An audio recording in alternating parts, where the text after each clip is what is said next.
आप देख रहे हैं केबीजे न्यूज।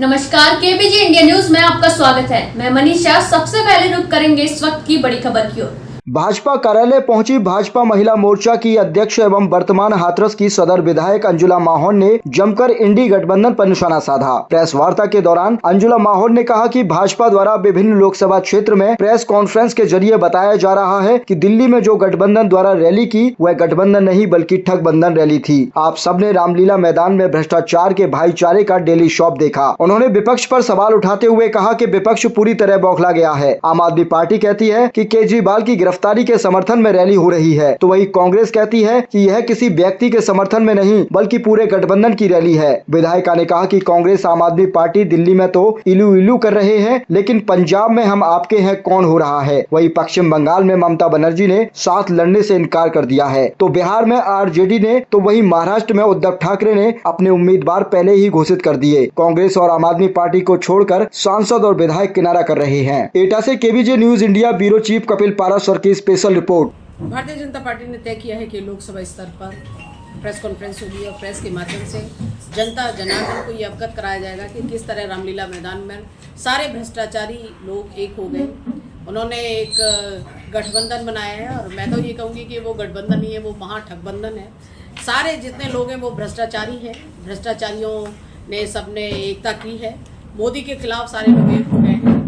और मैं तो ये भी कहती हूँ कि जब सारे लोग एक साथ एक काम करने लगे और किसी के खिलाफ हो जाएं तो इससे ये समझ में आता है कि वो आदमी कितना सच्चा, कितना देश हित में सोचने वाला है, जिसके खिलाफ ये लोग हो रहे हैं। इन्हें आशंका है कि आने वाले समय में जब तीसरी बार मोदी जी के नेतृत्व में सरकार बनेगी और हम लोग 400 पार करेंगे तो फिर इनके ऊपर कितना बड़ा शिकंजा कसा जाएगा। इसलिए ये लोग एक हो रहे हैं, पहले से चिल्ला रहे हैं। और सबसे गंभीर बात ये कि जो आरोप चुनाव हारने के बाद ये लोग लगाते वो पहले से लगा रहे हैं, पहले से अपनी बात कहने लग गए हैं। इन्होंने अपनी हार को स्वीकार कर लिया है और मोदी जी इस देश हित में काम कर रहे हैं। सबका साथ, सबका विकास, सबका विश्वास और सबका प्रयास, इस ध्येय वाक्य के साथ काम कर रहे हैं। आपको मैं शपथ पूर्वक कहना चाहती हूँ 370 भारतीय जनता पार्टी के और अलायंस के साथ 400 पार के ध्येय और लक्ष्य के साथ हम लोग काम करेंगे और देश की जनता मोदी जी को आशीर्वाद देगी। तिबारा इस देश के प्रधानमंत्री बनने का गौरव प्राप्त करेंगे। धन्यवाद। और इस टाइम ईडी के जरिए विपक्षी पार्टियों को परेशान किया जा रहा है, ऐसा क्या है? कैसी बात ये लोग करते हैं? आप मुझे बताइए, जेल में बंद नेताओं को कोर्ट जमानत नहीं दे रहा है, इसमें भाजपा का अपराध है। सत्येंद्र जैन को कोर्ट जमानत नहीं दे रहा है, उसमें भी भाजपा का अपराध है। मनीष सिसोदिया को जमानत नहीं दे रहा है, संजय सिंह को जमानत नहीं दे रहा है। ईडी की डिमांड पर ये केजरीवाल है।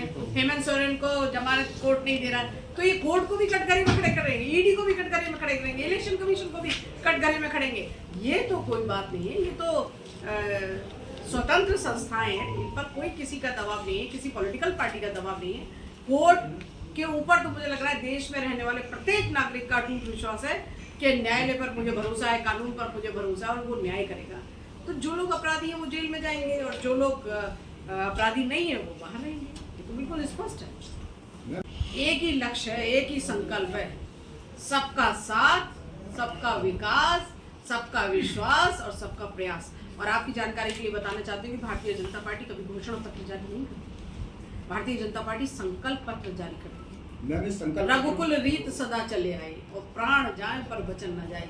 किसी ने कल्पना की थी कि धारा 370 हटेगी, किसी ने कल्पना की थी कि राम मंदिर का निर्माण होगा, किसी ने कल्पना करी थी कि घर घर के अंदर राशन पहुंचेगा, किसी ने कल्पना करी थी कि जो वैक्सीन विदेशों में पैसों से बिक रही है वो मुफ्त लगेगी। तो ऐसे बड़े बड़े काम करने वाले मोदी जी को मैं प्रणाम और अभिनंदन करती हूँ और आप सबसे आह्वान करती हूँ कि उनके हाथ मजबूत करिए। ऐसे विरोधियों को, जो देश को तोड़ने वाली ताकतें हैं, उनको जनता तक संदेश पहुंचाइए कि उनको सच्चाई का पता चले कि देश को तोड़ने वाली ताकतों को हम लोग समर्थन नहीं करेंगे। खबरों में अब तक के लिए बस इतना ही। ताज़ा खबरों की अपडेट के लिए हमारे चैनल केबीजे इंडिया न्यूज को सब्सक्राइब करें, खबरों को लाइक करें और शेयर करना ना भूलें। तब तक के लिए नमस्कार। देखते रहिए केबीजे इंडिया न्यूज।